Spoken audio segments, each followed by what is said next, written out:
மக்கா அண்ணன் உதயநிதி ஒரு காலி சேர் மாநாட்டில் கலந்துக்கிட்டு சமத்துவம் சமூக நீதினு ஐயா ஸ்டாலின் மாதிரி பேசினார். பேசி என்ன செய்ய, இங்கே பட்டியல் சமூக மக்களுக்கே பாதுகாப்பு இல்லையே. மதுரை பக்கம் ஒரு பட்டியல் சமூகத்தை சேர்ந்த தொழிலாளியை அறிவாளை வச்சு கொலவெறியோட வெட்டியிருக்காங்கப்பா. அந்த கொடுமையை நீங்களே பாருங்க. இனிமேல் இவங்க நிலத்தை கொடுக்குறதான்னு ஒரு ஆதிக்க வெறியோட தான் அவர் வெட்டியிருக்காங்க. அப்படிப்பட்ட அந்த சாதி வெறியர்களை கைது செஞ்சு அது வந்து அவர் மேலே வழக்கு பதியாமல் அவர்களுக்கு ஆதரவாக இன்னைக்கு காவல்துறையும் அங்கே இருக்கக்கூடிய அதிகாரிகளும் செயல்படுறாங்கிறது தான் அவருக்கு மிகப்பெரிய வேதனை அளிக்கக்கூடிய விஷயமா இருக்குது. அப்போ இந்த அரசு நிர்வாகம் என்பது ஆதிக்க சாதிகளை பார்க்கக்கூடிய பாதுகாக்கக்கூடிய நபர்களாக இருக்குது. அப்போ இது வந்து வன்மையாக கண்டிக்கத்தக்கக்கூடிய ஒரு நடவடிக்கை.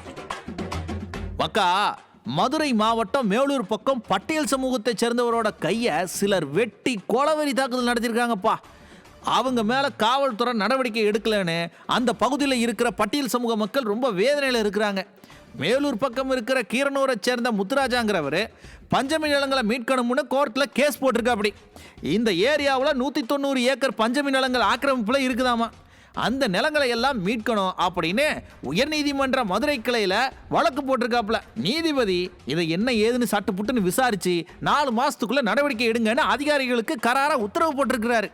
இதனால கடுப்பான ஆக்கிரமிப்பாளர்கள் முத்துராஜாவை வேலைக்கு கூட்டிட்டு போற மாதிரி கூட்டிட்டு போய் கொலவெறி தாக்குதல் நடத்தியிருக்கிறாங்க.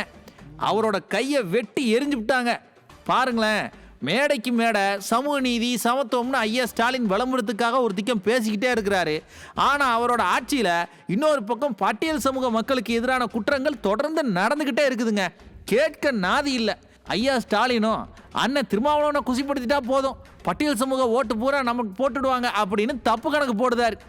மக்களை வெறும் ஓட்டா மட்டும் பார்க்குறாங்க. இந்த கூட்டத்துக்கு மக்கள் சரியான பாடத்தை 2026 சொல்லிக் கொடுக்கணும். பார்த்துக்கிடுங்க.